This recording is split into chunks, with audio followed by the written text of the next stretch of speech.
Welcome to Book Talk for Book Talk, a literary podcast where we deep dive into the writing of your favorite novels.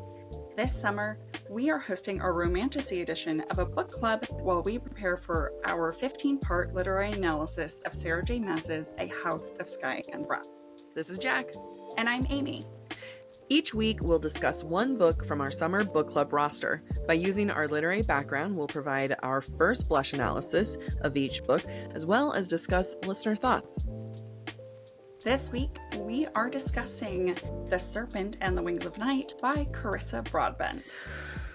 I know we say this like every time, but I'm super excited to talk about this with you. I don't know that we say this every time. All right, well now people can go back and guess which ones we were excited about. Check. I know. This is one that you've read a while ago. Mm-hmm. And you've been telling me like, Jack, get on it. You're going to love this one. Yep. And I am genuinely excited. I was not excited to receive your text about what people disliked about this book. I didn't even read any of the comments, and I'm like, this already hurts my heart. I know. It's like, you guys don't understand. Like, this is a really good book. I mean, maybe we'll get, no book is perfect. No book is perfect. And I do think some of the comments we received from our listeners are fair. So as much as it hurts my soul, I think there are a lot of justified comments. So I look forward to discussing all of them, the good and the bad. And I look forward to countering any I don't agree with. All opinions are valid. We've discussed this. Mm-hmm. It just helps when no one can talk back to us. I want to start this off by saying that, like, I will say you and I are biased when it comes to Clarissa. Clarissa. No. Carissa.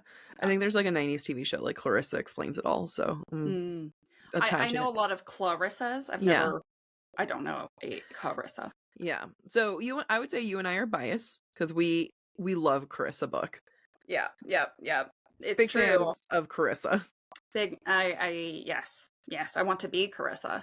I know. Do you think she'd be friends with us? I don't know. I've tried to @ her on Threads and she's never responded. So I've also tried to get her to be interviewed for the podcast, so we never got a response. So you know what? We're too small for her, and that's okay. No. This is it. This is the time we make it. I'm gonna @ her for every clip from this, unless it's something bad, and then I'm not going to. Yes, should we get into first blush? I feel like I'm blushing here. I'm ready. Yeah, well, I think you have to go first because you are the newer of the readers. Oh, yeah. Okay. So I guess I'll start by saying I did audiobook. I don't think that changes too much for me, but just throwing that out there. I feel like Carissa just kills it, like with everything she does. Like, I think that this is a book that when I was reading it, this is going to sound like so harsh, but I don't want to name names, but there's other books that I feel like that's what they were trying to go for, and this is how you nail it. So every time there'd be like certain tropes or certain character developments, I would look at this and be like, this is how you do it. This is how you do it. Now, it's hard for me not to compare this to her other series, Daughter of No Worlds.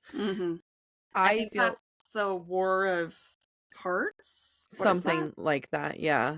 It's a fantastic series. This is one that Amy and I had talked about, like, if we weren't doing an analysis on Sarah J. Maas, we would want to do an analysis on Daughter of No Worlds, because holy crap, that's a great book. It is hard for me not to compare it constantly to that. I think she did a great job making them totally separate universes, and like, I'm not looking back and saying, oh my god, this is her other character copy pasted, but I can tell that I feel like she built a behemoth of a world and universe and Daughter of No Worlds, and I feel like you can tell there was like, you know what, I'm just not gonna go as hard as I did there, and or that's just the narrative style, but either way, like, I freaking love this book. I think that we have to start with world building because you've kind of led us in that direction, and I feel like Carissa has proven she's an excellent world builder in her previous books, and There is a lot of that in this book and in the series. And while this is a duology, there are other books in this same world because the worlds Mm-hmm. cannot be contained. It is very, very large, and we only get what is smart about the tournament aspect of it is that it allows her to build a large world but keep it narrow focused. Yeah. Yep. And I think she did a good job with that. Some of our listeners, I was reading in the comments, mentioned like I couldn't keep track of it. It just seemed too big. It didn't seem like I could grasp it. And I don't know that I felt the same. However, Yeah. I think if you haven't read Carissa before, Yeah. it can be an exercise in, I don't know. Well, okay, Grasp. so it is, I mean, like, coming off a I mean, not coming off of, but compared to Daughter of No Worlds, it's definitely like oh, this is an easier world to be into. So Yeah. it, like, that's not being, I don't want to say that like she's made a simple world. It might just be she unravels it slowly and surely. Hmm. But initially it was not the deep dive that we've had previously. I do feel like this is a book that borders line fantasy versus romantasy.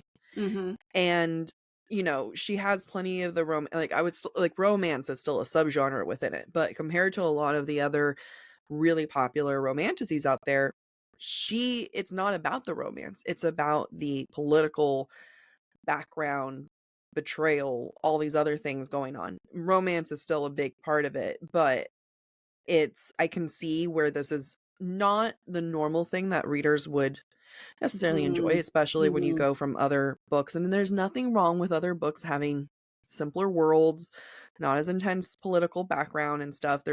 Like, that's my dream of what I want to write. However, I do respect that that's just not Carissa. She's going to have just all this like background information.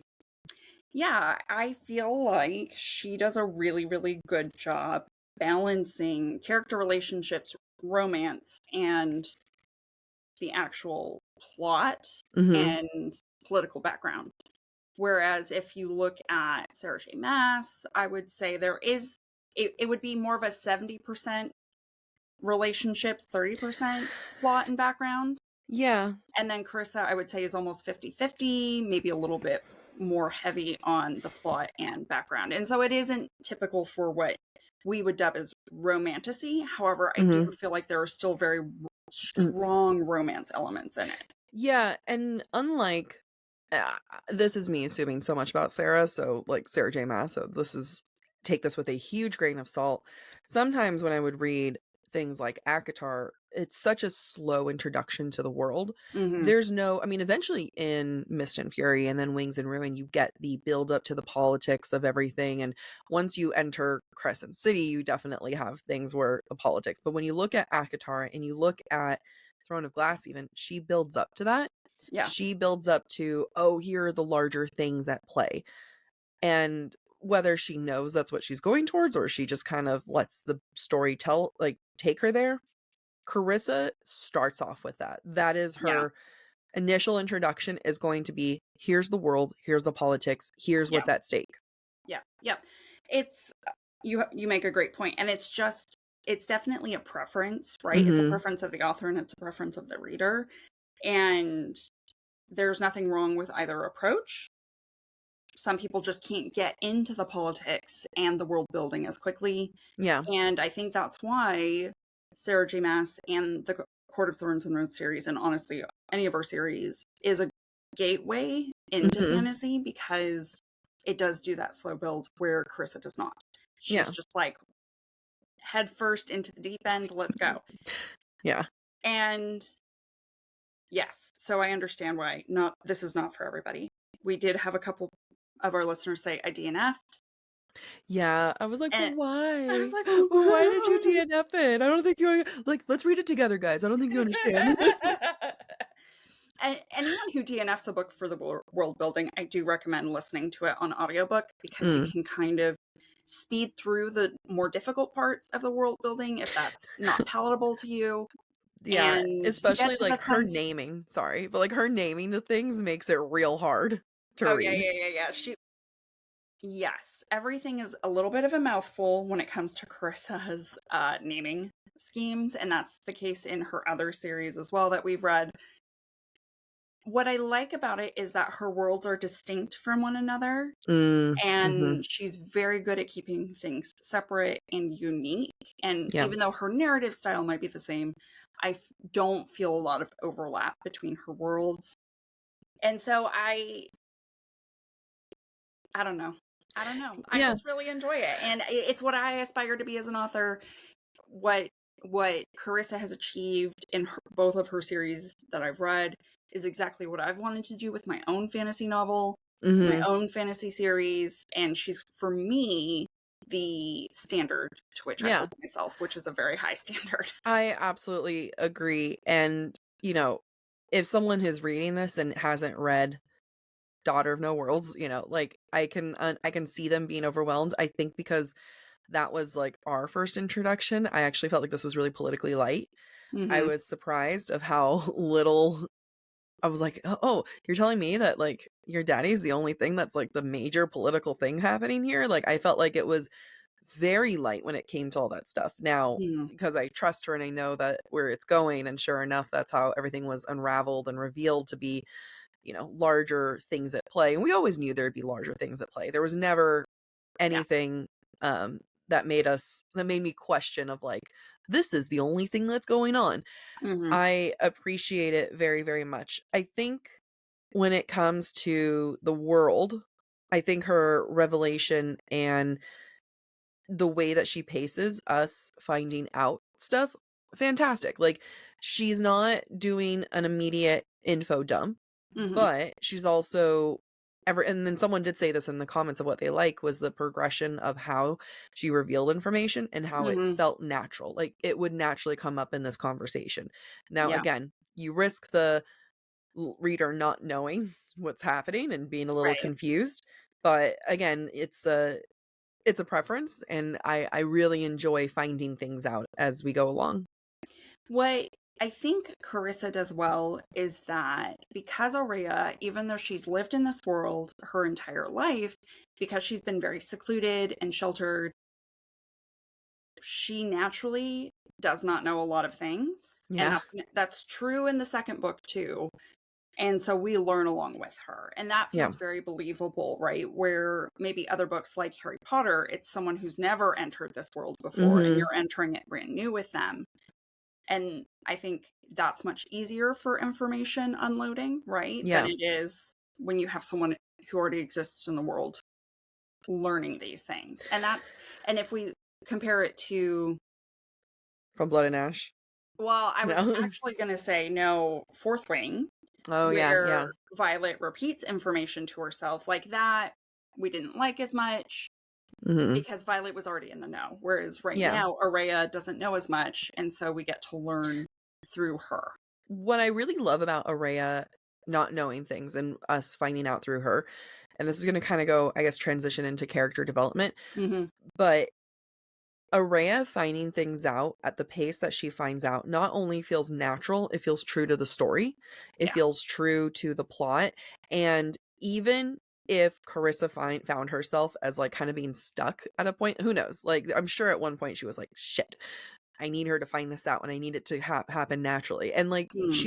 Carissa's making it harder for herself doing this, like as a writer, because it makes sense on how Araya would Mm. just feel the way that she feels every time that she gets a new piece of information. And it's never just here's a thing that changes with Araya and here's how you see it impact her for the rest of the book and how Yeah. she truly grows and changes. So I guess this is me shifting the conversation to Araya, but one thing that I absolutely loved was the trauma information that we get from her, Mhm.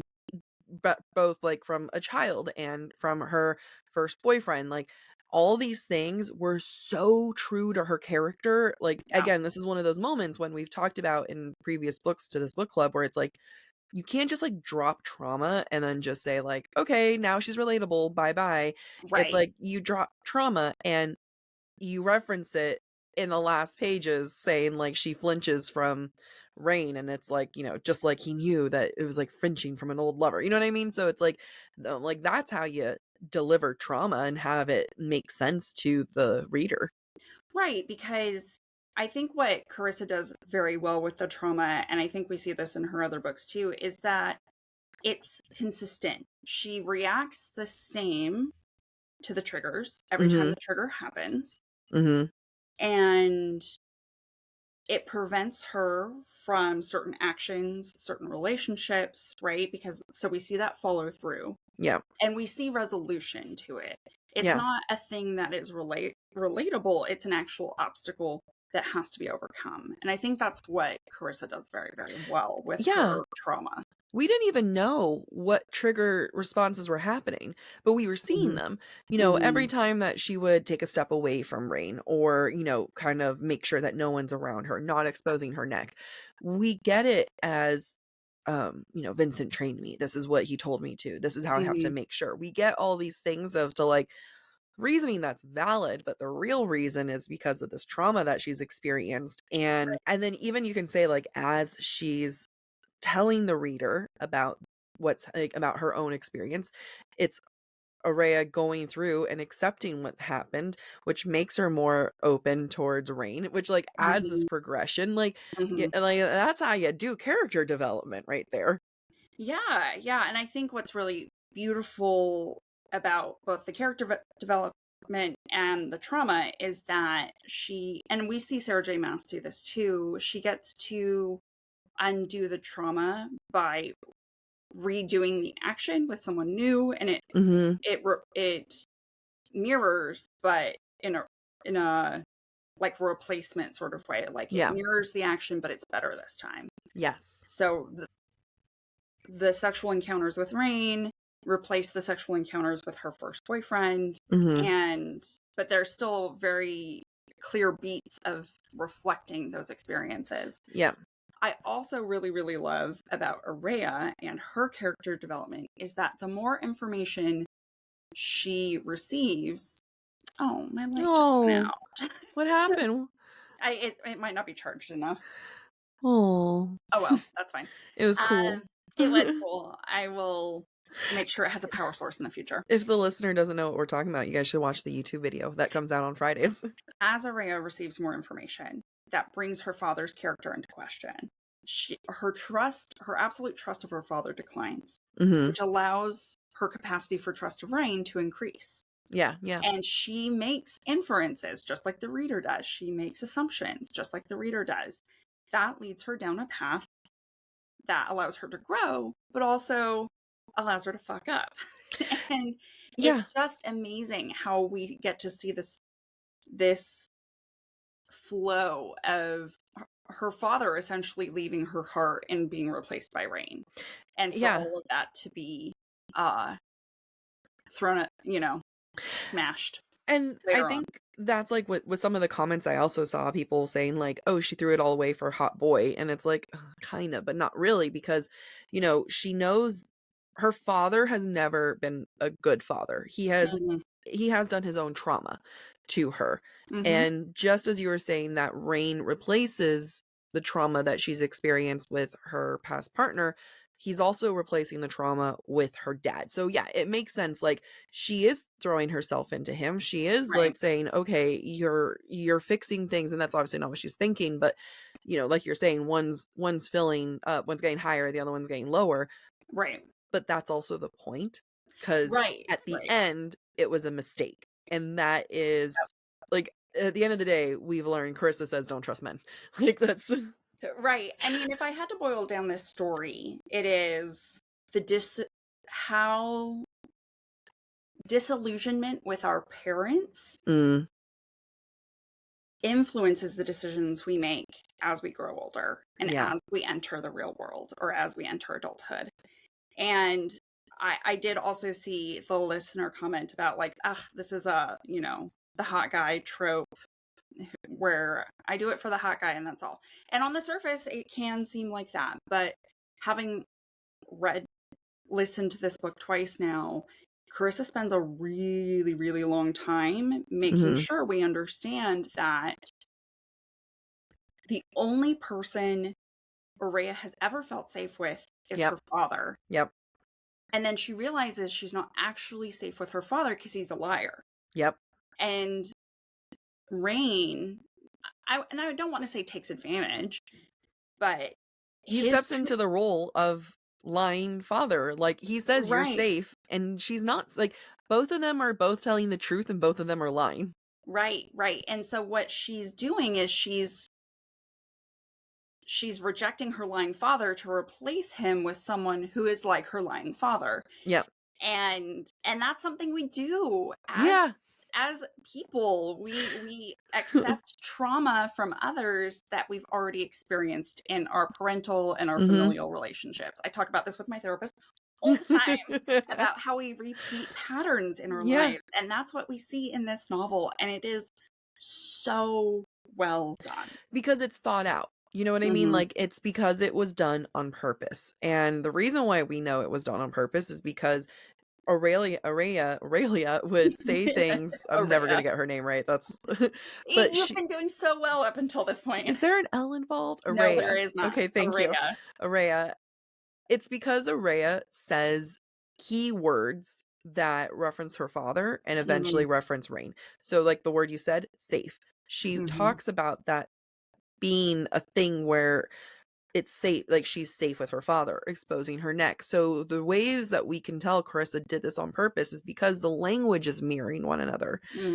It's going from, and more than mirroring, like Aurea flat out thinks about it. Like, she says, like, oh, I was supposed to be safe with my father, now I'm not safe, now I'm with Rain. He's safe. And then even then at the end, she's like, he says that I'm safe and I believe him, but like, do I? So there's all these things that it's not just hot boy, taking over. It's Aurea coping through this realization that, like, she's always known on some level that her dad wasn't healthy. Right.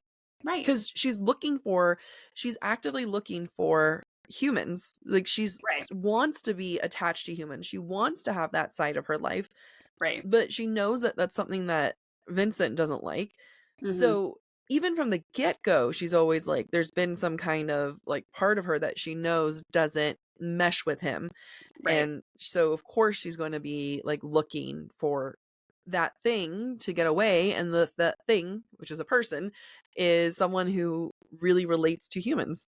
Right. And even towards the end of the novel, Aurea thinks about how both of them are kind of the in-between, right? He's a human raised with vampires, and he is a turned vampire who doesn't want to be a vampire. So they both live in the in-between. And that's what attracts her to him. That was what attracted her to her first boyfriend, who was newly turned as well. Yep. She wants someone like her in a way that her father could never be. Yeah. And Rain is perfect in that way because he mimics her father while also being more like her. Yeah. And that's what's going to make him, that's what makes him end goal, like, end games and everything and all that stuff. But it's also like, it's hard not to blame her for going after the hot ginger for that. But at the same time, like, I think Aurea at the end kind of understands that she's always referenced herself as having like a vampire heart. And, to find out in the end that that's true. And like, she does in fact have a vampire heart. Like, I think that when you look at it, it's both not just about like a story about betrayal, but an acceptance of herself, because she accepts her vampire heart both literally as being half vampire and figuratively in the sense that she's stepping into her role as an heir. Yeah, and that is even more so seen in book 2, which I haven't read yet. Which you have not read yet. But what I like, and I think a lot of people don't agree, because we did have a lot of listener comments that were like, "Look, we're not into book 2." I really liked it because we get to see the same themes from book 1 and book 2 play out at new stakes and new levels of information. And I was gonna say, I bet there's a lot more like political background information happening. There's a lot more politics, but there's a lot more of the struggling with the relationship with the father, even Yeah. though he's dead, is struggling with the relationship with Rain. The enemies to lovers to enemies was both good and bad for some of our listeners. I thought it was so well done. I think Yeah. Well, what they were never enemies. That's the other thing is like we have to be gentle with like our discussion of enemies to lovers because he was competition, but he was never enemy. And it went from stranger to lovers to enemies. And I know that people like categorizing books like these as enemies to lovers, and we talked about it where it's like angry puppy, and I don't think this is necessarily an angry puppy. I don't think that they were enemies beyond he had a goal. Mhm. They both thought they were going to kill each other, but I still wouldn't classify that as enemies because that's just like the competition of what it is. Like it's kind of like Yeah. this has nothing to do with you. This is just like what we have to do. Mhm. It felt more like peers who both had their own motives to become allies, to become lovers, and then true enemies at the end. Yeah. Yeah. I see what you're saying. Ironic to me that when we discussed Bride and talking about enemies to lovers versus angry puppy to lovers, you're like, I want my enemies to lovers to start with stabbing. I know. which does happen in this book. It literally starts with snapping. Okay, let me rev this up. I want it to be stabbing and true. I want you to die. Yeah, it is. It is. I mean, on some level, for Rain, Yeah. Araya is a true enemy because it is whether or not she's truly a vampire heir, she's the daughter of They're his like born enemy. literal enemies, but it has nothing to do with each other. Like Right, they're right, enemies because life has set them up that way. That's right, where it is, right. but there's nothing that's like, I hate you to your core. Honestly, in some ways, it's almost a retelling of Romeo and Juliet because Mm-hmm. the enemy aspect is just about tribe Yeah. and who your family is, or like what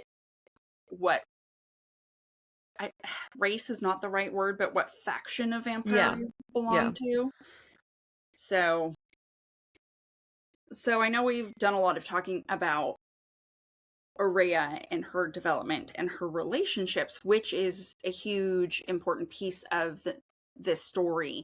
Mm-hmm. However, the whole premise of this book is built around the Kajari, which is the competition where vampires are competing to gain a wish from their goddess, Nyaxia. And a lot of our listeners have compared it to Hunger Games. So let me Mm-hmm. find a real. Well, here's one comment. Sucker for a tournament, but a bold move for a first novel in the series. That is a fair point, right? Because you're counting on us siding with the protagonist in Mm-hmm. this competition and counting on us being able to learn about the world in spite of the competition, which Yeah. I think it helps that Araya exists. We get to see her before the competition, and she Mm-hmm. gets to continue to go into the world outside of the competition Yeah. and continue her work specifically in the human districts where she's slaying vampires who are pursuing other humans. That was such a stylistic choice and storytelling decision to be like, they're Mm-hmm. not trapped here. They Yeah. are allowed to go into the world, into the real world, because it also gives a sense of validity Mm-hmm. to hers and Rain's relationship because it's Yeah. more than just you're stuck in this one house. You're going to have to deal with this trauma. This is the only Yeah. person that's on the island with you. Yeah. The times that they connect the most initially are outside of the house of the Yeah. palace. Yeah. And the tournament is a great way, and it was spaced out over Mm-hmm. months. It Yeah. was meant to show so much about the characters and Right. finding out about them. Those are things that we really don't see often. When I think tournament, I think like Triwizard Tournament. I think Mm-hmm. Hunger Games, which is what some Mm-hmm. people mentioned. Mm-hmm. And I feel like there's a certain amount of, which is funny because like Harry Potter one that is condensed to a really long, like several months. That's not a short amount of Mm-hmm. time. Yeah. But I felt like pacing wise, this did a really good job of making it actually feel like months have passed. Yeah, I think so too. And part of, I think, the pacing of it has to do with the fact that you have to destroy Araya's relationship with her father of Mm-hmm. 15, 20 years and replace it with Rain. And Yeah. so that time is necessary for them to build that relationship. Yeah. It is also necessary for us to believe that a human can compete amongst a bunch of vampires who heal Yeah. much more quickly than she does. And to your point, the fact that Araya and Rain get to interact outside the microcosm of the competition, I Mm-hmm. think justifies their relationship more Yeah. than were they trapped and only had a month together. Yep. So true. I can't remember, but you said something that was like, yes, that's a good idea. Now I can't remember what you said that was a good idea. Microcosm? No, I don't know. It was just such a good book. Like the everything was I don't know. Everything was paced out well. I think with Araya being able to meet up with her father Mm-hmm. allows the times for him to disappoint her. Oh, I remember what it was I wanted to say. Okay. For once, again, we have Araya being able to fight. I have a Mm-hmm. couple notes on this that I was like really excited. I'm like, this is why Carissa's an amazing author and I love her. One, we can believe that she's able to fight because Yeah. her father is cruel. This is not a sorry from Blood and Ash, but this is not a we've been training for 6-ish years, can't really Mm. say how long. We've made it clear that she trains day every single, or let's say day, technically just night, like all the time. This is what she does. This is, her very first kill was her, first boyfriend. Like her dad was hardcore about this. Like there was no gentle parenting here. Now, the second thing that I also appreciate is that we find out she's half vampire. The fact that she can hold her own is a huge clue. Mm-hmm. Mm-hmm. Like, Mm-hmm. so if at any point someone's like reading this, being like, you're telling me a human can get through all this? Well, kind Yeah. of no, a half human can, though. Yeah. Like, there Yeah. must have been some powers there. And Yeah. then the third of all, and I'm going to, when I read it, I hope you thought of me. Or when you read it, I hope you thought of me. Because I thought of me. But when Araya and Vincent dance, and Mm-hmm. she says, I don't know how to dance, but then it says, well, I'm a good fighter, so I actually wasn't too bad. Like, I Mm-hmm. could keep up. I was like, thank you. Because I hate when it's like, you're naturally good at moving around. Right, right. You have good footwork, you have good Yeah. instincts. Yeah, You I should at the understand. very least be able to like not suck. And that's what it was. So when I saw it, I was like, when I heard that, I'm like, slow clap. God bless. You did it. You won me over here. I Going back to the whole Araya being a good fighter, it also talks about how Vincent trained her since he found her Yeah. and never held back, Yep. right? And always had the threat of death hanging over her, which talk about trauma, but it makes her skills believable. Mm-hmm. And he also uses the very convenient excuse of, well, Nyaxia is whimsical and grants powers as part of your participation in the Kajari, so who knows what she's granted you. So you kind of accept that lie until Yeah. you get to the truth Yep. that she's half vampire and she is now an heir too. I can't wait to re-listen to this and see all the clues. Like I bet when in your re-listen you saw all Mm. the she's a Oh my half gosh. vampire clue, huh?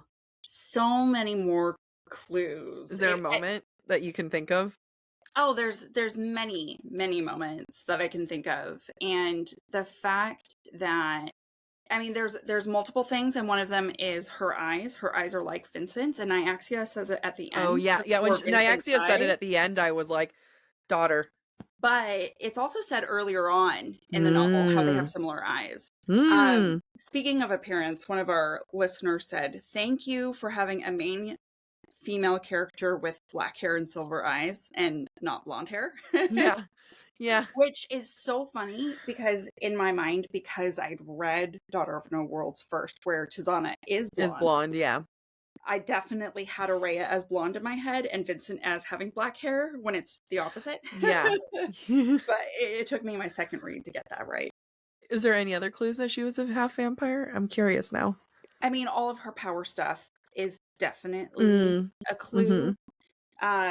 You're gonna Duh. As you're saying that, yeah, you're right. Duh. She's able to do Nightfire. I just believed it. Exactly. It is so good. You believe the lies. Yeah. I mean, there's other things too related to. I saw more clues about Rain and the twist behind Rain. Uh-huh. Because I think that's the one twist I didn't see coming. Oh, what? That he was gonna be the That he heir? was an heir. Oh. The first time I listened. Yeah. I think so when, as readers, we're just like trained at this point to be like, who's Mhm. betraying who? Yeah. Who's the one line here? So I on a level I knew Rain was going to be something.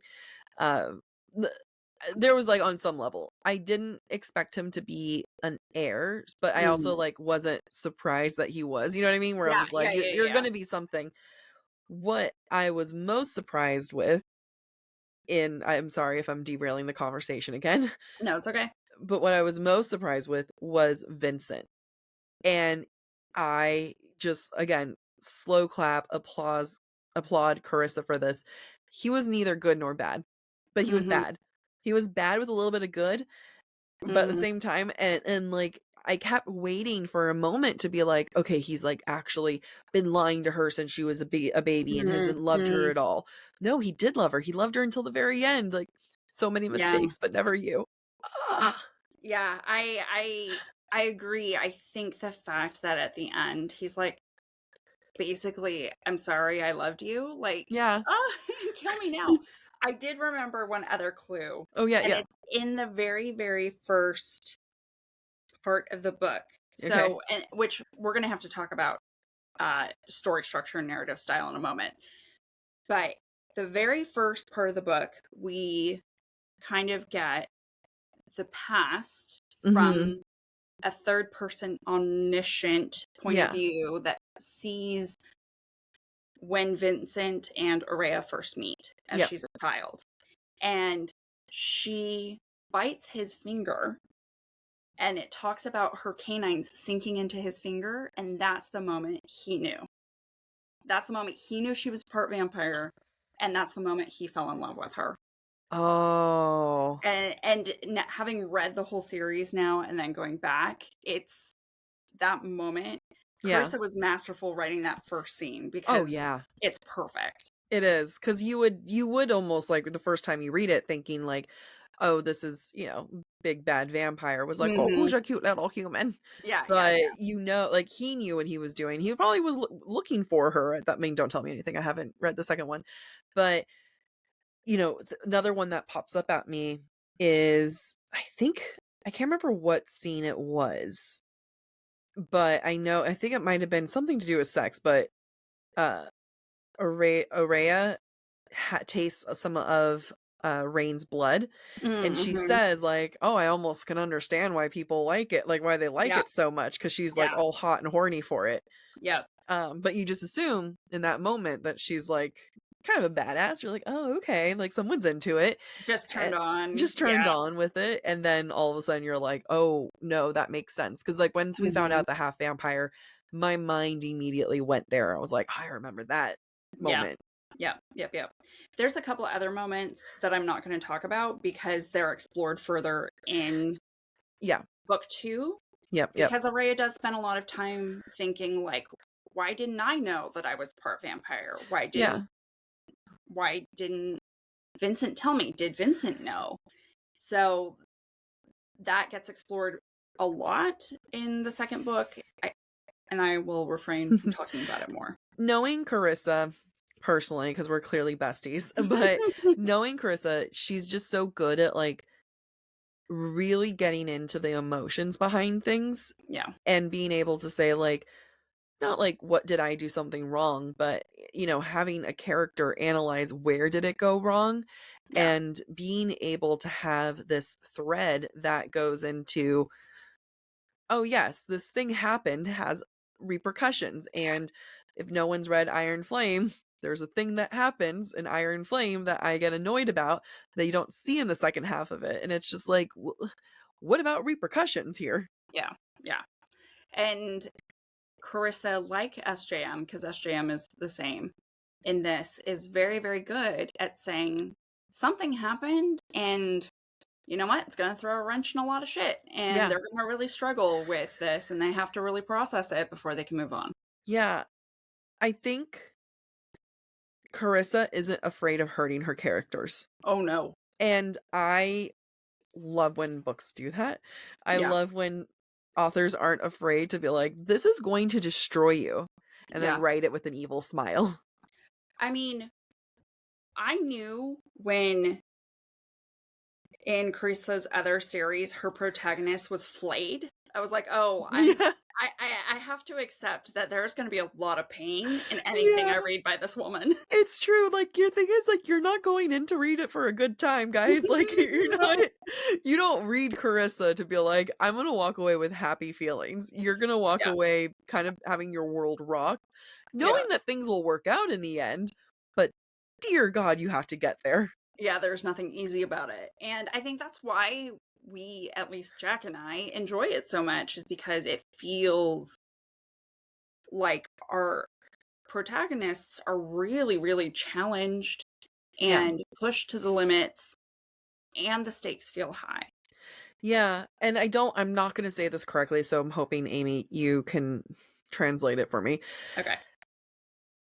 I feel like this kind of gets closer to quote unquote traditional fantasy or quote unquote traditional fiction, where the romance is an element, but the character development comes first.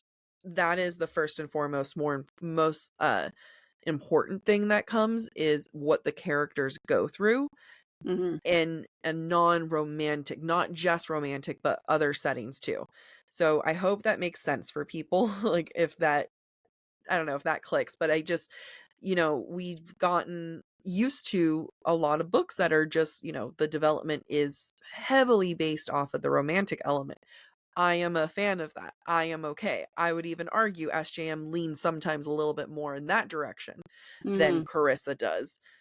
Again, not that Carissa doesn't have it, but I think that on the scale of everything, she's a little bit more towards the other way, even a little bit farther than SJM sometimes. Yeah. I mean, let's think about all of the books we've read for book club so far. Yeah.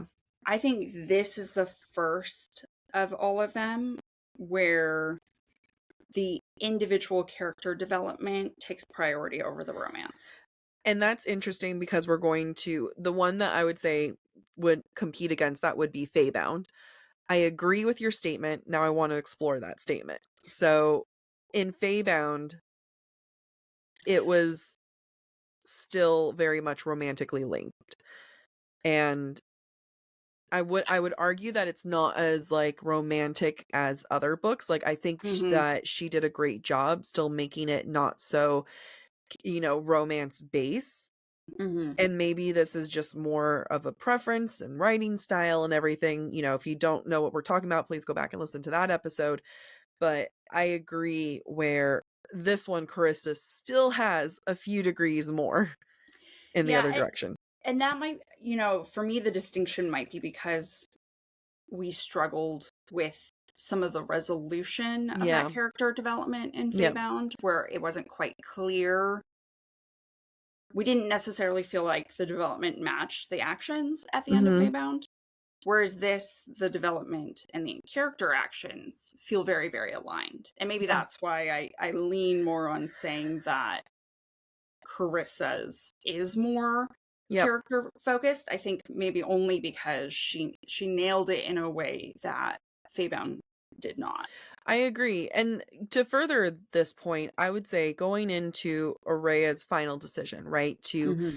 give over her wish to Rain's wish.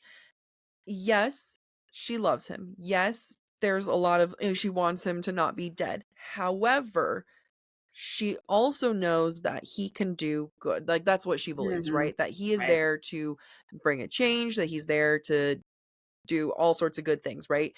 And I would say, like, her love for him versus the need to have a better change, 60-40, and I think, like, and that 60 being more towards helping people, 40 Right. being her love for him. Like, if there was nothing that he could have done to make this world a better place, I don't think she would have done it. Yeah, I agree. I think let's spend a little time on this final decision, because the decision is not made lightly. I think there's a Yeah. lot of factors that come into play. First of all, her father's been lying to her a lot. Yeah. He's been torturing Rain, and she's been finding him in those lies, right? So in some ways, she is still, a child Mhm. and wants to spite her father. She's Yep. become disillusioned. Makes sense. We all go through that. Rain has professed to want to help people against his will, against his better judgment for years. He's come back to make a difference in the Mhm. lives of other people, whereas her father has been killing people, has been destroying places that She only has evidence of one for right, her father, and she has right, evidence of Rain being other. right, exactly. And at what point, I mean, and to some extent, she also feels used by her father. Yeah. My father wants me to be his, I can't remember what the word is. Compadre. It's That's not not what the it is. word, but basically. Shoot. There's no world where I'm remembering it. Coriolis. Wow. Yep. Hey, Compadre's not that far. My father is using me to have the Coriolis bond so that he never is usurped, so that Mhm. he remains in power. And so her father continues to demonstrate things about remaining in power, Yeah. whereas Rain has demonstrated a willingness to pick good for Yep. people, for humans, which her father doesn't do. So all these things combined, and not knowing Rain's truth and who Mhm. he really is, it is natural for her to think That of course he'll help people. That's what he's he'll always help, done. Yeah. right? And there won't be any negative consequences from that. Yeah, I mean, why wouldn't you think that? Because, like, Yeah. he's like this super charming, nice guy who loves piss beer. Like, Yeah. of course he's gonna do that. And Yeah. she's only ever, yeah, her evidence has only supported that. And like, at the end of the day, it wasn't to save some hot guy that she was in love with. Again, that's 40% of it. I would Mhm. argue 60% is to help people, because even before she goes into that final competition, Yeah. in her last night with Rain, she is thinking about like, I have to kill he him. he can, like, he can do more. Maybe he Yeah. can do better than me. Maybe he can go and help people. Like, she thinks about how she has no one to help anymore because the town has been decimated, Right. and he doesn't, like, he actually has lives depending on him. So, Yeah. I think that I don't blame that kind of decision. I Yeah. don't think that it was made off of love or horniness. Mhm. I think it was made off of like realistic thought process that the character would have. Yeah.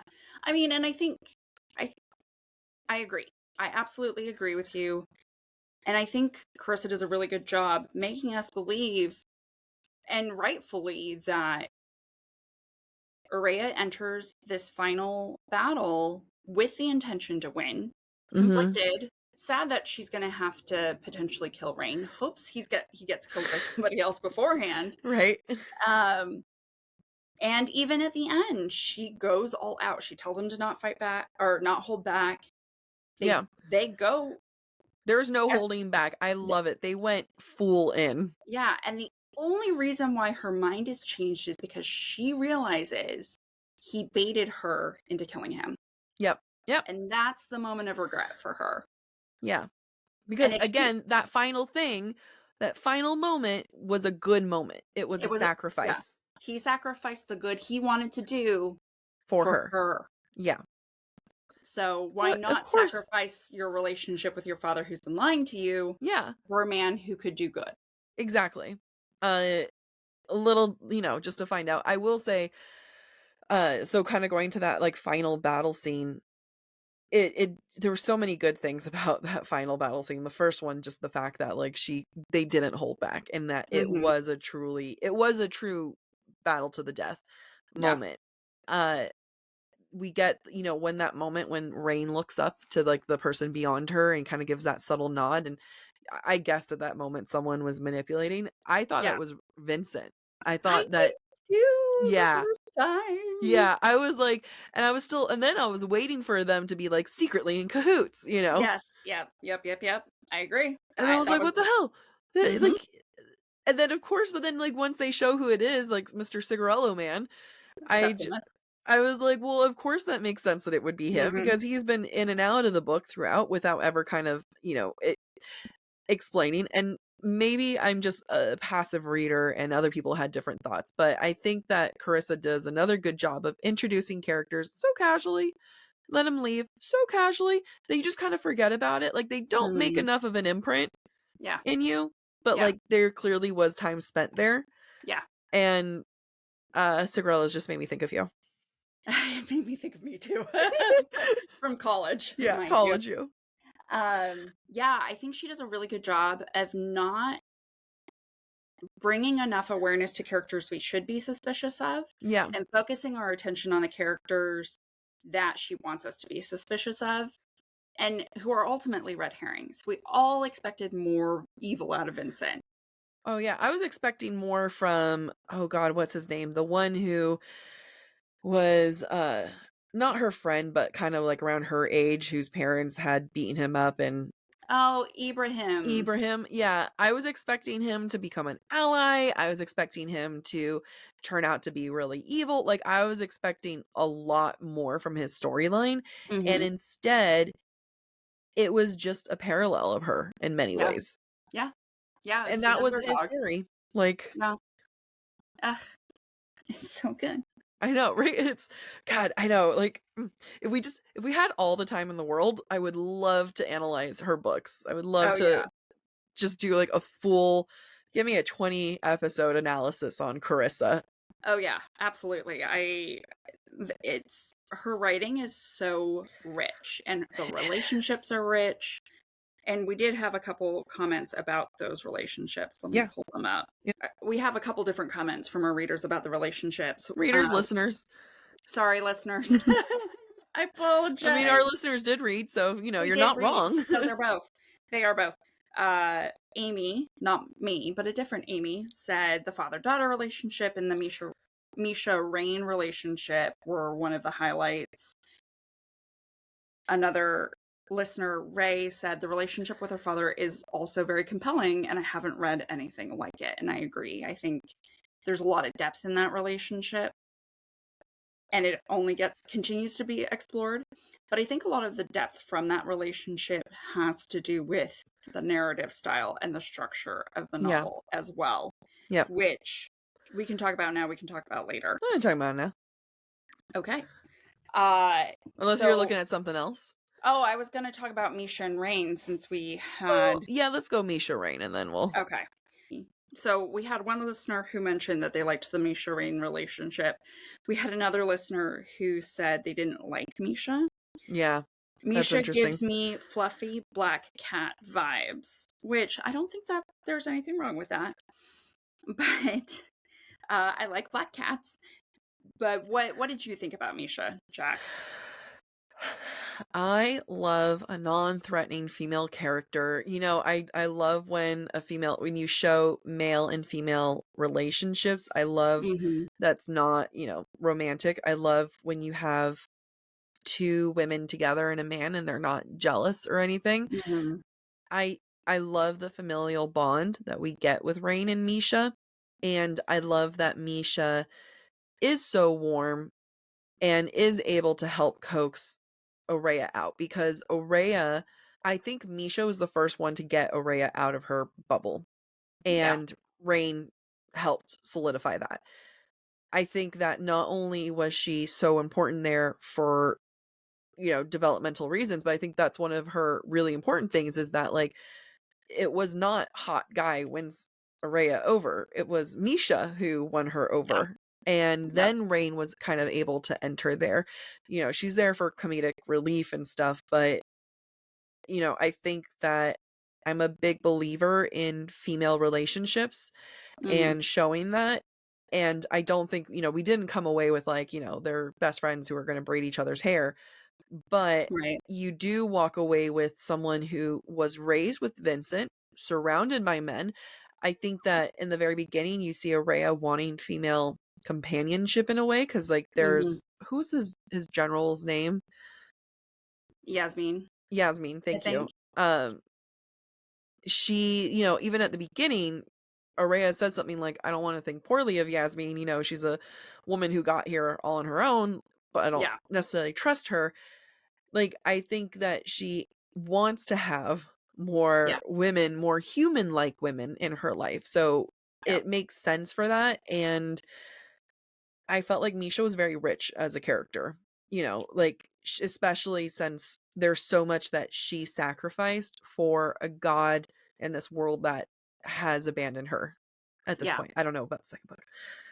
Yeah. I mean, I like what you're saying because Misha was not an object of jealousy. Yasmin, the general, was, right? Because But of a she had, father's attention, not but of her romantic. father's, exactly, her father's attention, not romantic, which was a nice twist on the Yes. jealous of another woman. Yep. Misha is the female friend Araya never got to have as a child. Mm-hmm.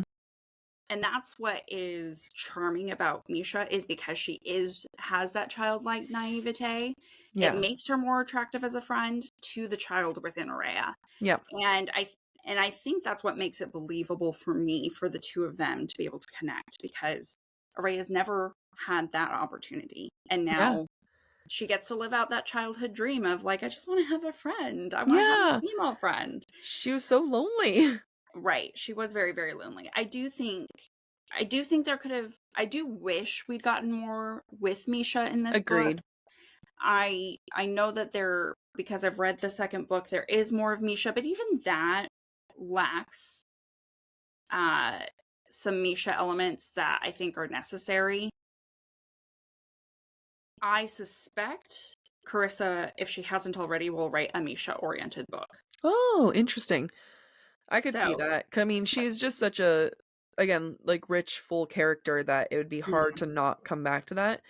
I do believe that I get why Misha couldn't be there anymore. You know what I right, mean? Like, right, she couldn't, because it has to come, like, what are they going to do? Kill her off? Like, they needed a right. way for her to go, and it made sense. I agree. I would have liked more Misha. I would have liked that to have been there. She, you know, so little screen time. Like, Yeah, um, yeah, story wise, yeah, no, it needed to happen. right. Absolutely, But it's a absolutely. shame. But it's a shame. I'm sad that someone didn't like her. It's, I don't know how she comes across on the page over the audiobook, Yeah, right? that's fair. Because it could be different reading versus listening. Just like for Feybound, I'm sure I probably would have liked the characters more if I'd read them rather Yeah. than listening. Yeah, absolutely. Well, I want to go back to something we had started talking about but did not finish talking about, which was the structure of the story, Mm. where the story itself is broken up into parts that represent the phases of the moon, which also represent the various trials of the Kajari. And before the start of every part, we get a glimpse of the past, and those glimpses are told in chronological order. Yeah. Which is a nice reveal of what happened between Araya and her first boyfriend. Yep. And is relevant to the plot when we get to it. It is also really important in seeing the development of Vincent and Araya's relationship. And this made me think of Bride and how we got the snippets of Lo before the start of every Same. chapter. Yep. Where it provides richness to the male character that dominates the life of, or will dominate the life of, this female protagonist, without having to have that male have a lot of screen time in the present story. Yeah, with this Vincent being Vincent. Right. Yeah. It definitely did a lot for Vincent and Mhm. for my love of him. I mean, he definitely, it like those moments are the things that made me struggle so much, of being like, well, I Mhm. don't think he's bad, but he's Right. bad, but he's not like, what's going back and, like, I keep going back and forth here. And you know, the fact that she chose to go chronologically, like, I don't think people understand how hard of a writing thing that she's doing here, because each Yeah. story, each memory is going to come to fruition in some way in what the section you're about to see and the growth and stuff. So it has to reflect, and you're doing it like she's making it harder for herself here. She really, really is, because if she were a worse writer, she would write memories in chronological order that would have nothing to do with the part that we're about to read. Yeah. But the fact of the matter is sorry, or like if you, I mean, I don't want to say a worse writer, but a writer like me who might want to give up would be like, I'm gonna do it whatever, like still have it reflect. Time jump. Yeah, I'm gonna time jump. Like you're still gonna have it reflect, but I'm gonna like time jump to whatever. Yeah. And because like I don't want to work that hard, but like Carissa did. Yeah, she set some very, very strict parameters for herself, and she delivered. And that is very hard to do.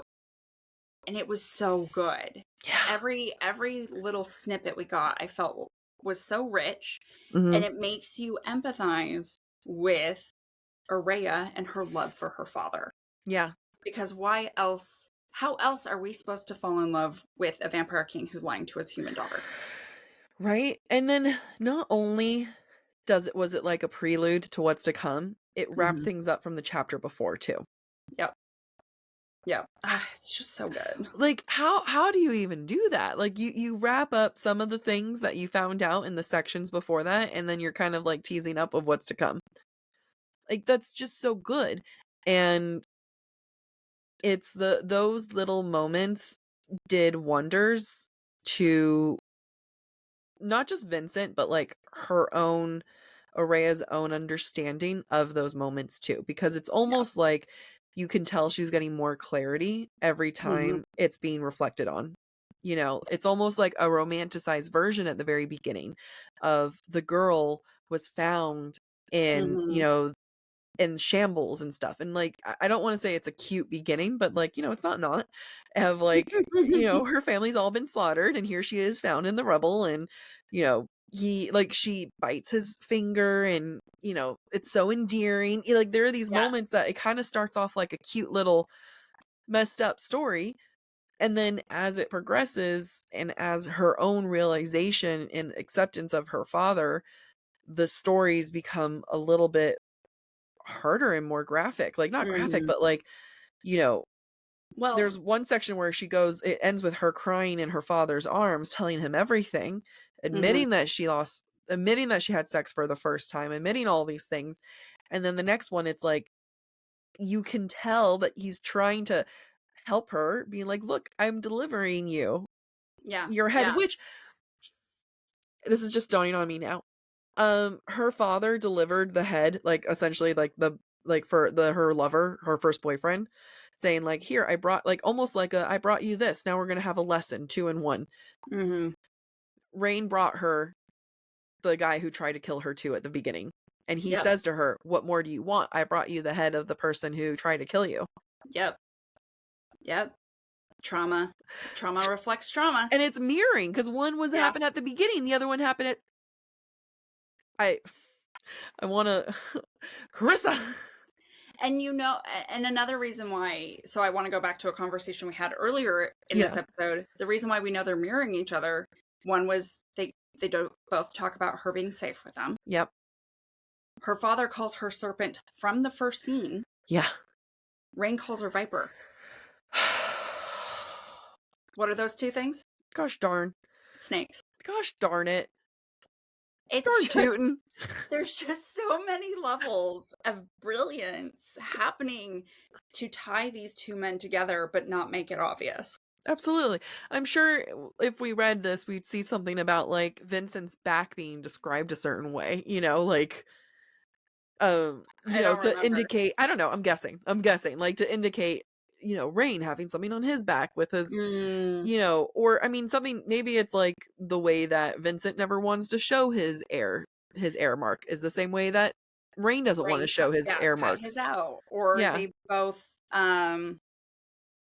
what is the power asterisk? Yeah, they have that they both have the same power. Yeah. They're meant to mirror each other. Yeah, they are. And I'm guessing that, Araya's journey with Rain and the forgiveness, which will inevitably happen, it will be her own forgiveness with her father too. Like, I can tell that those themes are coming, and I will confirm that yeah, because these two are so interlinked. You can't.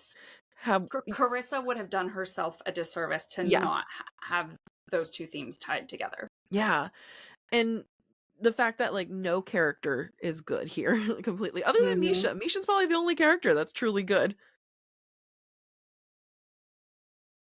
Yeah. Yeah.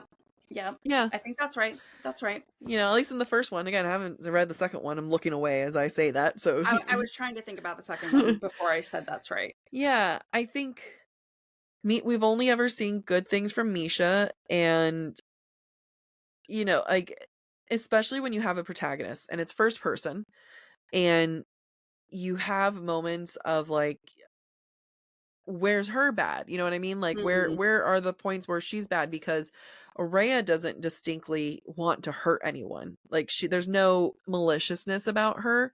Yeah. So it's hard to be like, all these characters are flawed, because like, one, we're in her mind. So it's like everything that she does feels like justified because we're in her Mm-hmm. mind. I'm like, no, I got you. I'm like, you kill who you need to kill, boo. I'm on your side. Right. And because she earnestly does want to help people, and Right. her flaws are believing people and not getting into her own trauma. I mean, yeah, she's gullible, and she's just as much as a information withholder as her father in a lot Yep. of ways, Yep. and as Rain. Like, she withholds as much information from the people that she loves Yeah. as everybody else, because that's the only way she has learned to love, Is to withhold information is to withhold information. and to withhold love. Yeah. Like, she says so early on, I know my father loves me. He shows me. He shows me with every punch. He shows me with every with slice of his every dagger. with every harsh word, with every criticism, anything done harshly to keep me safe. Yeah. So it's Yep. a nice little mixing pot of issues. But again, the Mhm. issues are seen all the way through the beginning, like all the way to the end. Like, this is how it's done. That's how Yeah. you do it. Yeah. Okay. So should we talk about Mr. Rain? I'm going to talk a little bit about some negatives that listeners have talked about Rain. Not a lot of development for Rain, how quick Rain's betrayal came about, and his BS betrayal.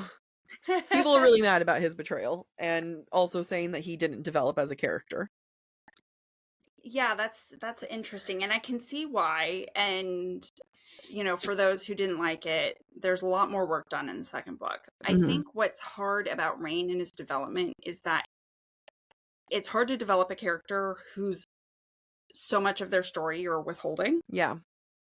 And we see a little bit of his change in how he approaches Araya, but there isn't a lot other than that to drive change in him. Sorry, go ahead. I'll let you finish. And then No, go ahead. Well, I would say he went into this competition to save people. Right. And he was willing to end the competition to save her. Right. And we know how much that was going to cost him. And especially once we get his story, because you're right, like, we don't get a lot from him. It's all her point of view. We only get the information he gives, and we get some of his backstory, and we realize how much he's chosen to run. Yeah. And trying to kind of like wrap my head around his character development. You have him at the beginning of the book ready to step up, but resisting. He doesn't want to step up. He's kind of his hand's been forced about this. And then he finds a reason to not necessarily fight. Like, he found a reason to fight for, and that was Araya. Like, he still hadn't come to this point of like, I need to be a leader. Right. It was more about keeping Araya safe. Exactly. Alive. It was about keeping her safe, keeping her alive, and he found a way to run again and not go into his responsibilities. So, behind the scenes, I don't think that you're going to get a lot of character development. One, because we're not seeing it. Two, I think he just like is struggling so much between like what he's used to and what he's found in Araya, because, he says to her, that he likes that she fights, that he likes that she isn't someone who, like his first lover, who just kind of accepted the world as it is. Like, Right. she sees the shit like he does. Right. And I think in his mind, he's like, wow, I helped her see some of the light, some of the good. I've helped her open up. That's enough for me. Yeah. I don't need any more than that. And yeah, like I don't like we're not going to get like a big development because now he's kind of his hand's been forced this time to actually Yeah. step into that leadership that he's been Yeah. called into. Yeah. I think you're absolutely right. He is there against his will. Yeah. And so, and what we learn about his backstory towards the end demonstrates how he is very selfish. He has Mm-hmm. chosen himself in every instance that he has had the opportunity to do so. Yeah. Except for maybe Misha, right? The Mm-hmm. second Misha put herself at risk, his hand was forced. Yeah. No one forced his hand when it came to Araya. Mm-hmm. He made that choice himself. So the change is very, very subtle. So subtle, but it was a it is choice that he there. made. Yeah. Exactly. I think if you dislike the fact that you don't get a lot of change in Rain, I think absolutely. I think you're allowed to dislike that. I Mm-hmm. think that there wasn't a lot of opportunity for that since we're so limited on knowing who he is. I think that's why the second book is fun, is because we get to see more of his development now that more of the truth is revealed. Yeah. Yeah. I really love that we got a character who there's so much good about him. Like Mm-hmm. the fact that he wanted Araya to feel safe at every moment, especially in the romantic times, like always checking in on her. The fact that he respected her entirely, the fact that he was also flawed at the same time, being in his own Mm-hmm. head. And then to find out that he has this really I don't want to say weak backstory because it's such a rich backstory, but you find out that he actually, did a lot of cowardly things. Like Mm-hmm. and for a good reason. He was a trauma victim. He left. Yeah. He didn't want to be a part of that. Yeah. There's like very valid things, but then there's other times that he admits that he made choices that were cowardly, and that's like Yeah.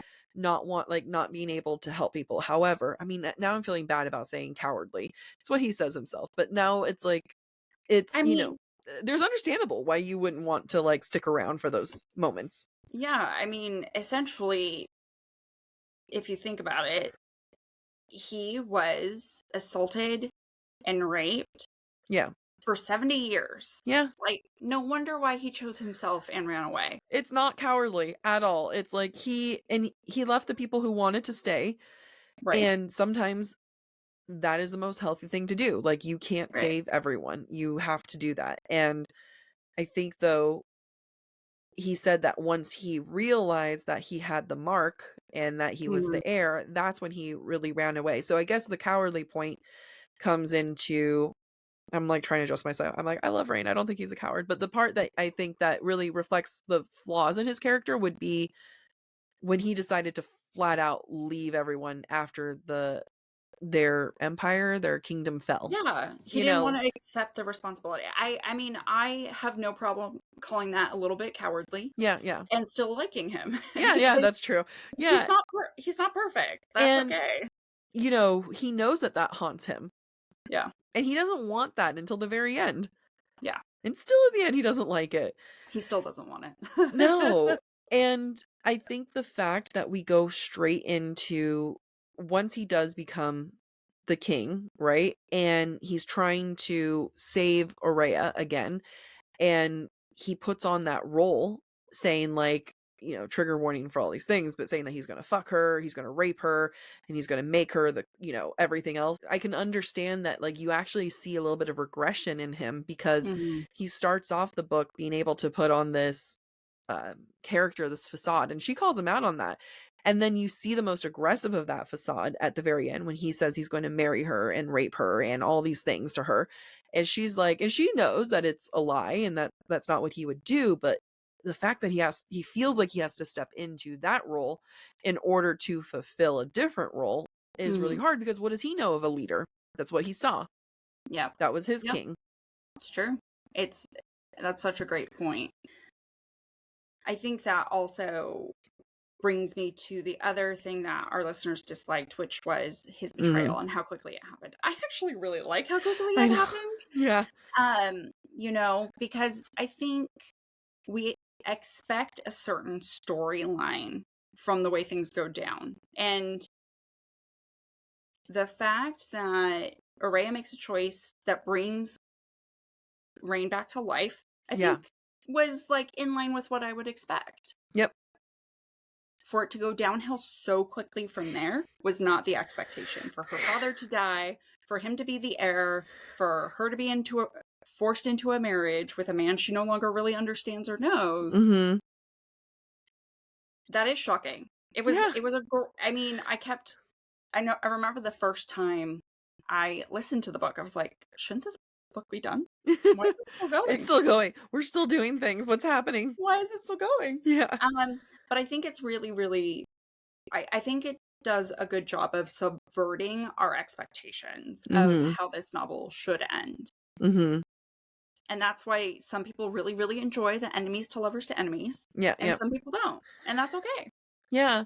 It needed to happen quickly because the story isn't about Rain the Hmm. ruler. Yeah. That's I can guarantee that's a book 2 thing. Yeah. That you know it needs to end on her shock and Yeah. her trauma and her not knowing what to do with all this information. And I think the way that it happens and how it goes down so quickly is meant to reflect what Araya's feeling. Yeah. The idea of Absolutely. like, wait, what's happening? Hmm. What's going on? Like that overwhelming sense of like, this is happening very quickly Right. is the Right. exact same feeling that Araya has Right. in these moments. Exactly, exactly. Because it happens so quickly, she realizes so quickly, oh, I didn't have all the information and I made a very, very poor decision. Yeah. And because it happens quickly, it means that she doesn't trust Rain Mm-hmm. and realizes he's as much of a liar as her father is. Yeah. And I think that's important. I think if he had had time to explain who he was, we wouldn't be in the emotional state that we are in, Yep. because he tells her, this is a mask, I'm just trying to keep you alive. Yeah. And if she was rational, she might be willing to play along. But because this is all happening so quickly, it's impossible to be irrational, because you thought he was someone else and not your Yeah. father, but he's just your father. And then even the fact that like even in these rational moments, like he's still the guy who killed her father and not Hmm. even her adopted father. Turns out her father. Like Yeah. just as much as his betrayal, like that's sort of like, oh no, he killed her dad. Oh, her dad. Like It's a real dad. it's a real dad. Oh my god. Like it definitely piles up. And I think like it's just you can see in my mind, it's just as overwhelming for Rain too, of like Yeah. everything happening because he went from being dead to being king. Yeah, that's true. And he It's so true. also, I mean, talk about speaking volumes. Like he also stepped up into that role so quickly. Like once he Yeah. realized that he was alive and he was like he made his wish, he went right over and killed Vincent immediately without having Yeah. to think twice. And it's not good, but I respect it as a warrior. Like it's Yeah. Well, and it also speaks to how long he had been essentially plotting that yeah. this was always the goal. Yep. And she wasn't And going to slow him down for that goal. right. Right. The only way for him to avoid the goal was to die. Mm-hmm. And she took that from him. And like talk about I can't wait for book 2. Talk about like extra layers to it where it's like, hey, I was willing to sacrifice. Yeah. You brought Yeah. me back. Like Yeah. not willing, he did sacrifice. He Yeah. did make that sacrifice for her.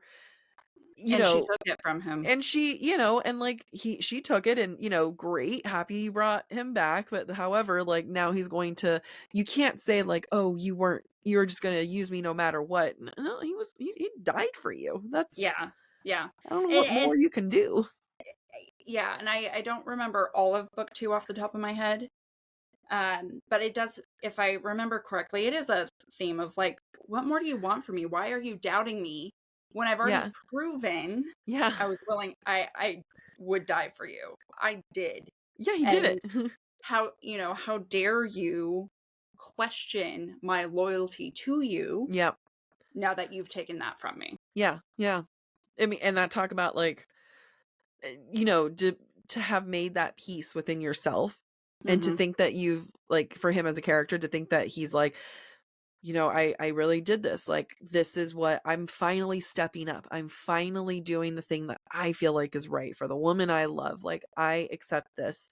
And then have that be null and void.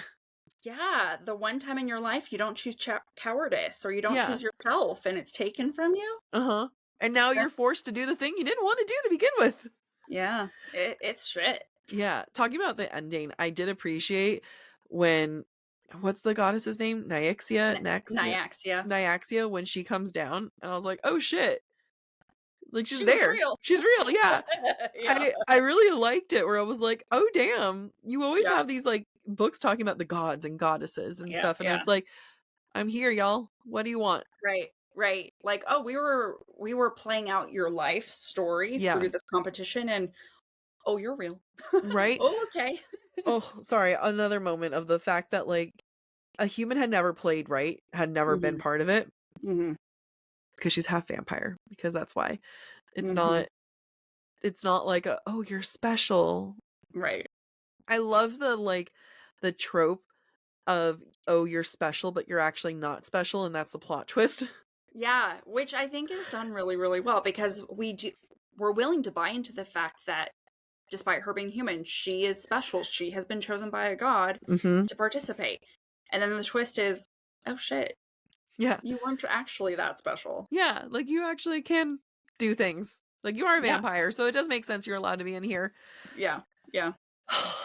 So we talked about things about Rain people did not like. But some of the things that people liked about Rain was mostly the smut.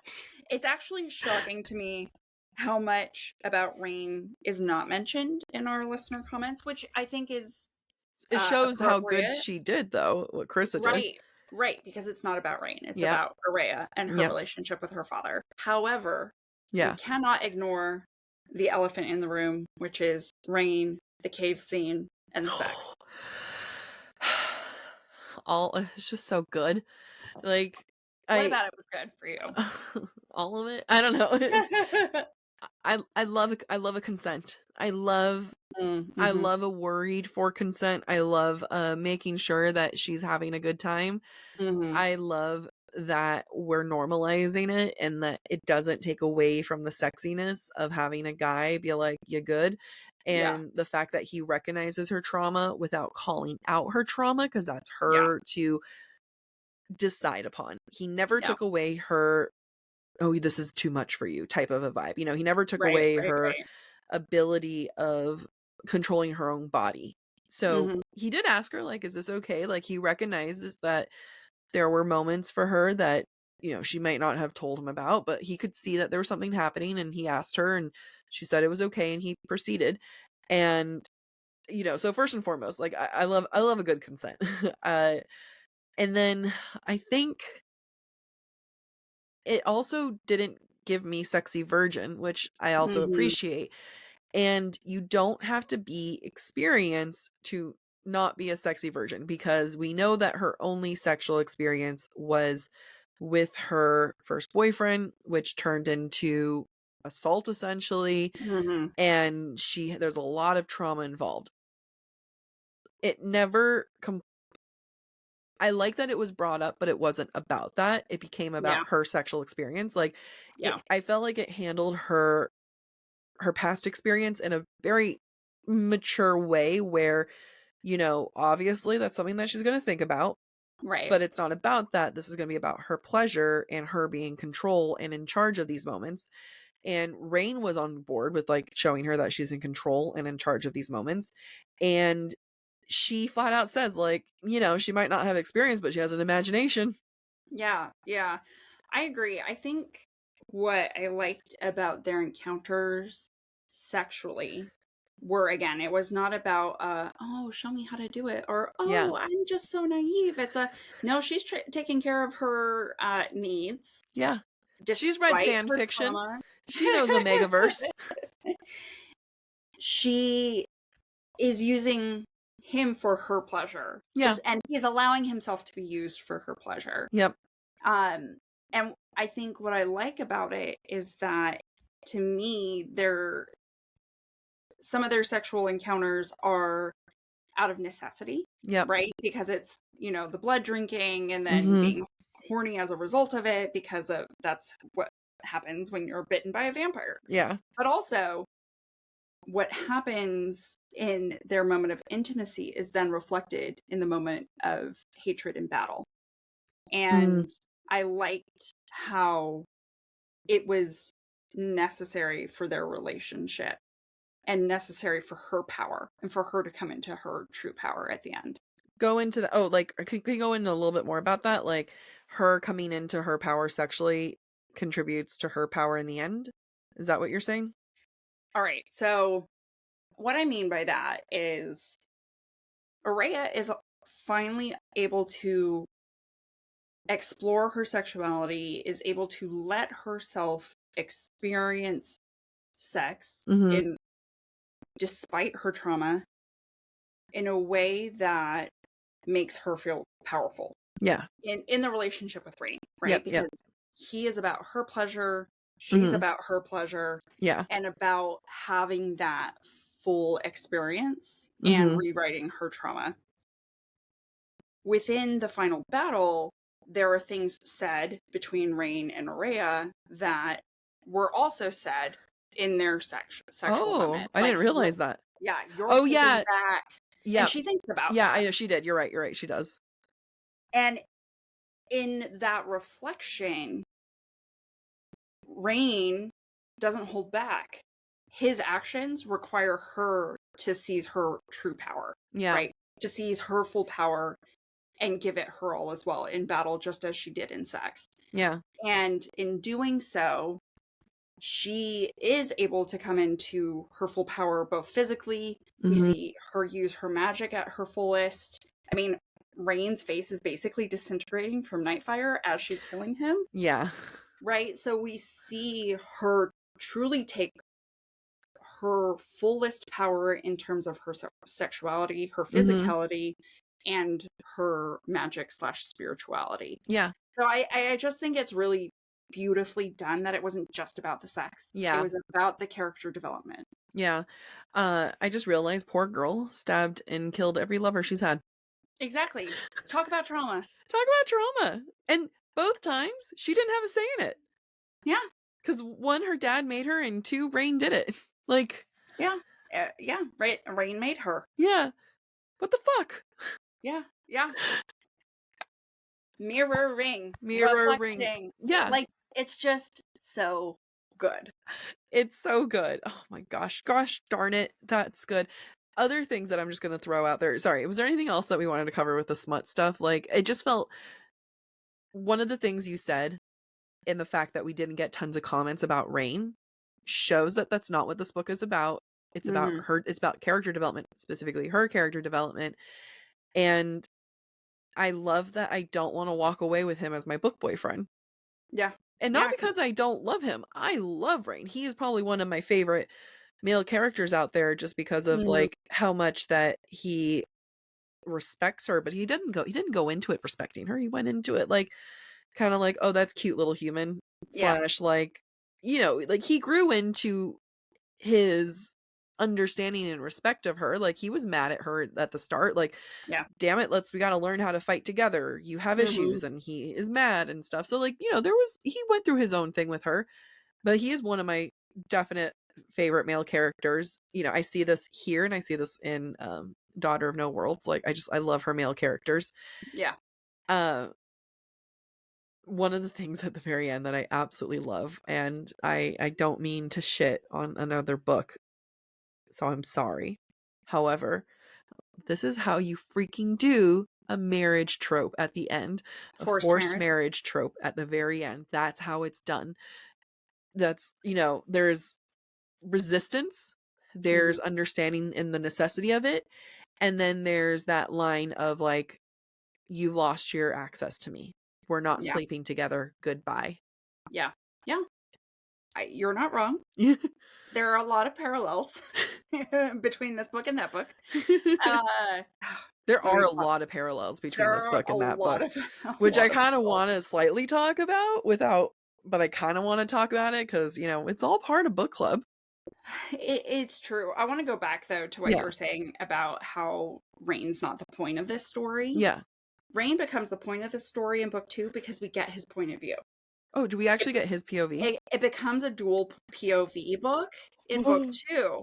And that's how you know Rain's important Yeah. in book 2. But in this book, it makes me think about our interview with Savannah and talking about women's fiction. Yep. If I had to give this a subgenre, or the genres I would give this are fantasy, Women's fiction, and then romance. romance. I agree.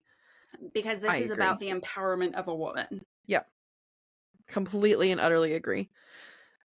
Maybe that's why, like, I also am trying to, like, channel it now that I've realized that my own book isn't a romance book. And, you can have subgenres. A subgenre of a book can be romance. Like, we're not to pretend like Araya's actions weren't influenced by romance involved. Like, that is clearly part of it. However, you cannot say that this is the same as another book that we read earlier this year. And, I want to say this. This is not coming out of a place of putting female authors against each other. This is not coming from a place of saying one is worse than the other. This is coming from a place of a literary analysis. So I want to state that. And because we opened the conversation with From Blood and Ash earlier as the first book we covered, I think it wouldn't be fair to not bring it into this conversation when I feel like it's very clear that Carissa found elements that she wanted to do differently and potentially enhance on. In some ways, I would almost argue that Serpents in the Wings of Night is a call or a response to the call of From Blood and Ash. Yeah. From Blood and Ash said, let me do vampires and enemies to lovers to enemies. Well, it also, as we said, let me do what SJM didn't do with like other elements, like female characters, romance, whatever it is. Yeah, sheltered female. Yeah. Slightly virgin. There's so many elements and so many tropes that are the same in these two books. And From Blood and Ash came first, and then we get Carissa's Serpents in the Wings of Night. It's hard to not compare them when there are so many similarities. And art calls to art. Like, there is a call and response, when I read SJM, it came up with a story for me, and it was like, what are the things that I am not getting from here? Like, when we interviewed Kate Golden, who wrote Dawn of Onyx, like, the reason why she wrote Dawn of Onyx was she asked herself, what am I not getting from these other books that I want to get here? And and that is like, that's what you could tell when we read From Blood and Ash. She's Jennifer is answering a call that she felt like she had. Like, well, you know what? I'm not getting this, and this. Right. Same thing here. You're getting that stabby female protagonist who has been training her entire life, who has a father-like figure who's been training her, who's always been protective, who goes out into the shadows and kills at night without anyone knowing, to like protect the people. Who then has a very charming guy come in, and then you find out that he's actually the prince. Like, elements. Yeah, and I needed to look something up before I make my next comment. How many years they're written separated? No, actually.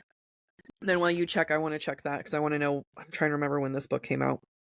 Oh, I just want to confirm that, that this book came out 2 years after From Blood and Ash. Yeah. And this is not a bad thing. No. One of my English teachers told me very, very early on when I was in middle school was, artists like steal. Yeah. Art is just more stolen art.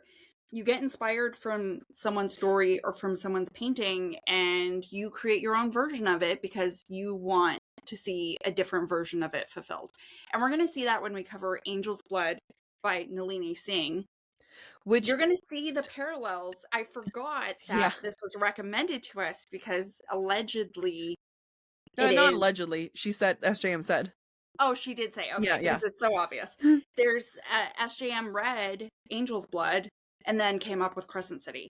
And we're gonna I don't know if it's Crescent City or Throne of no, Glass, but it's Crescent City. oh damn, okay. It is Crescent City. We're gonna have a hard time talking about Angel's Blood without talking about Crescent City. We'll get ready for that, guys. So it's only natural that these two books that came out within 2 years of each other, Yeah. you know, might be influenced by one another or by other books. And one doesn't mean that one's bad and the other's not. It totally comes down to preference. Amy Right. and I, if you can't tell, our preference leans one way versus another way. Yeah, I think, if you're into world building, if you're into like hardcore fantasy, Carissa's your book. But Yeah. if you're not and you're in for the romance and you're in for, just the way that romance evolves or devolves, Yeah. then From Blood and Ash is going to be more your book. Absolutely. Yeah. And Jack and I just happen to prefer the hardcore fantasy. And that's okay. And that's where it is considered like, what is it, high fantasy? Like it is starting to, I mean, her magic system, we haven't even talked about the magic system. The magic system's not fleshed out. So which holds me back from saying that this is a high fantasy. Right. I don't doubt that there is some type of magic system that Carissa might know, and there's like 4 more books coming out, so maybe we'll get more into it. But yeah, I definitely end up leaning more towards that political backdrop character arc type thing. My mom said something when I was telling her about my own book where I realized that, like, I thought I wrote a rom-com, turns out I didn't. I wrote romance fiction, which, funny enough, I was telling my therapist that and she was like, "Oh, I could have told you that and I didn't even read anything." And I was like, "All right, damn. Ouch." Esther. That's amazing. Yeah. What'd your mom say? So my mom was like, "Well, you just want to read what you want to write what you read." And I get it. I'm like, "I don't want to read this. I want like cushy romance stuff." And then it turns out, no, I actually do want to read this because here I am wanting to read it. And it's like, yeah, this is the kind of stuff that I try to emulate in my own writing of like, I want to write a romance. Yeah. And then I'm just coming in, I'm like, but what if I made everyone die?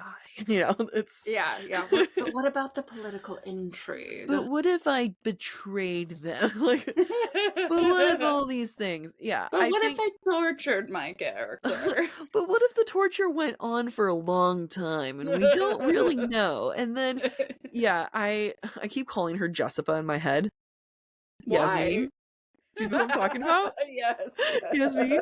I don't know. She's Jessica in my head. She's just That's Jessica. hilarious. But, like that's another, like not every single direction of this book was like, couldn't tell what was coming. Cause again, like as a reader, we're now trained to be like, where's like, yeah, who's going to betray us? Where is this going? And, so of course there's going to be things that we call because like, you're just constantly doing that. Right.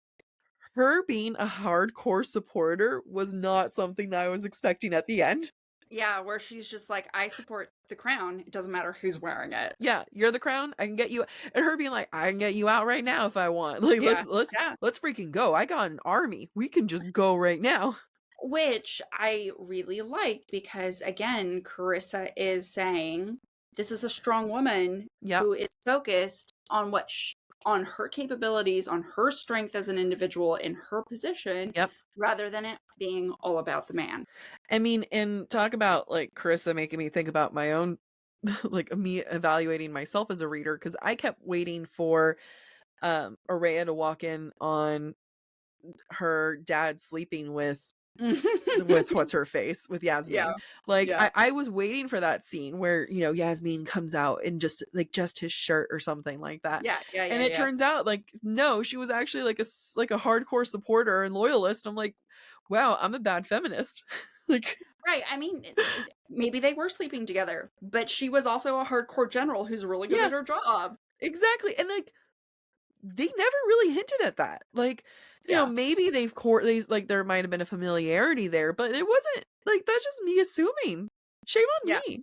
And well, based on Araya's point of view as well. Yeah. And her Yeah, shame jealousy. on Araya. You're right. It has nothing to do with me. I was an innocent in this. I was influenced. I was manipulated. Araya and Carissa, they're the ones who made me like this. Yeah, I mean, genuinely, I could just wax poetic about Carissa and this book, and one day, in my mind, one day, Amy, we do Daughter of No Worlds, because that would just be like our own enjoyment. Like, that'd be the point where we have like so many listeners that we're like, sorry guys, we're gonna do whatever the hell we want. It's this book, and because it's just like, she's just so talented. Yeah, she is very, very talented. This is like not a good comparison, but one time I heard someone somewhere say that they compared something to Coldplay, where like they can do no wrong. Like, and someone was like, is Coldplay great? Are they the most like amazing band? No, but you know what? I'm always gonna like what they do. They can just bang on trash cans and I would be into it. That's fair. And that's kind of where I land here with it, where I'll be into it. Personally, I'm happy it doesn't have as much like heavy political stuff like her other series does, because that was definitely overwhelming for me. But I mean, I was on board from the get-go, but it was a lot. And I feel like if this is your first Carissa book, that's the best way to start with this, ease into Daughter of No Worlds. Yeah, I agree. I was gonna look up some of our other comments. We had some other of our listeners make similar comments to Jack of literally everything Carissa can do no wrong. Yep. The best book I've read since SJM. Mm-hmm. I love Carissa and her storytelling. So there's a lot of people who feel the way we do, and there's a lot of people who don't. Some of the same people who loved this book hated the second book. Yeah, which is sad for me. But I haven't done a second read through, but I do remember not enjoying it as much as the first, but I still enjoyed it. Yeah. I think now that we've had this discussion, I feel like I'm more prepared than any reader will be going into the second book. So now I'm going to be like, I know what to look for. I know what to keep an eye out for.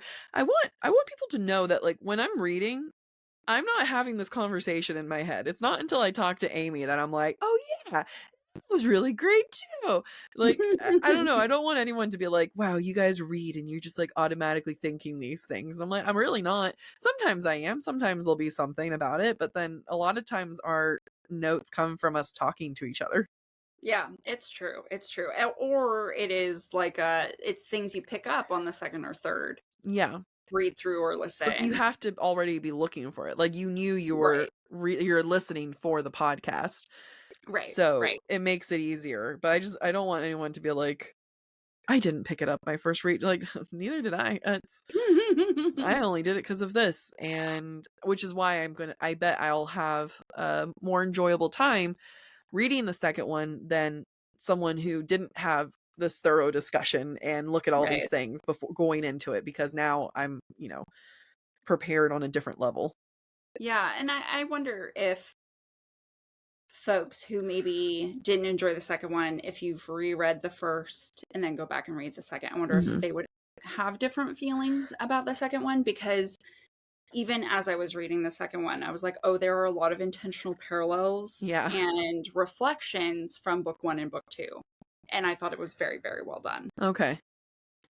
Nice. So, nice. I'm excited for you to read the second one. I am too. I just have to finish reading everything else. And I know. Who was it? I was telling someone, I'm like, yeah, we're doing a book club that's like 9 books, a book a week. They're like, a book a week? Yeah, some of our listeners were like, yeah, we can't keep up with this. I was like, I don't know. Like we do it to ourselves. And it's, I think like in college, you and I had like, there was that one semester I had where I had like 3 books a week I had to read. Well, yeah, I mean, we had, I know it was our last semester of college. Sorry, there was a gnat that decided to land on my eyebrow. If you'd like to see that gnat, no, if you'd like to see that gnat, please tune in on Friday for our YouTube video. We got to get people there somehow, Amy. It's true. But yeah, we were taking like 3 or 4 classes in each book. Each class we had to read a book a week. Yeah. So that's like 3 or 4 books a week. Yeah. Those professors were brutal. Like they were like, they knew that they weren't our only class. They're like, we have other ones, but like, we're going to make you read a book a week. That was brutal. And that was like, I mean, luckily that was like basically, I mean, we were both working part-time too. What the hell? I was working 35 hours a week. Yeah, it was, I was working something. Yeah, it was not nice of them. And I have this like memory, because then they would quiz us on it all the time. And I have this memory of like me just laying on the hallway floor. And like, I think you were looking over me or something. You're like, did you do the reading? I'm like, no, I did not. I was like, can I just read your notes, please? Yeah, because we had pop quizzes. Such a dick. Yeah. He was such a jerk, and I've never had a C on any paper in college except him. And that paper got me accepted into York, UK. Bitch. You're not better. I'm still mad at it. 13 years later, still mad. Did you know I went back to his office and told him that? Yeah. Yeah, I was like, hey, this that you didn't like? Oh, and then you know what he said? He said, I bet the revisions and the notes I added probably helped the revisions that you submitted to. And I was like, you're not wrong, but you bastard, how dare you? That's so funny. I know. It's the only class I was ever afraid for my A. I was like, will I get an A? Yeah, no, that one was it was very funny. I made you take it. We made another friend that Amy and I had at the time take it, and then he asked us in the first class, why are you taking this class? Because Jack made me. And then the next person, Jack made me. And then when it came to me, are you Jack? I am. And he didn't find that endearing? What the hell? He didn't find anyone endearing. I think I sometimes made him laugh, and I think that made him hurt. Against his will. Yeah, and I think sometimes, not all the time. I don't think he liked me, but I think I made him laugh a couple times, and he didn't like that we just called him by his last name. I didn't call him by his last name correctly either. You didn't. Not only my first name is Professor, and you will use it. Yeah, not only did I not call him Professor, I called him by his last name, and I did not say his incorrectly, like egregiously incorrectly. And he would be like, no, it's this, and it rhymes with this. I'm like, yeah, it rhymes with this, and then immediately say it wrong. At least some things have never changed. Nope. I still have to give you rhymes for you to remember things. It's true. And I even to this episode, wow, classic. Yeah. We are who we are. Yeah. Some things never change. I hope someone sends him the link to this episode. Thank you for listening to this week's episode of Book Talk for Book Talk.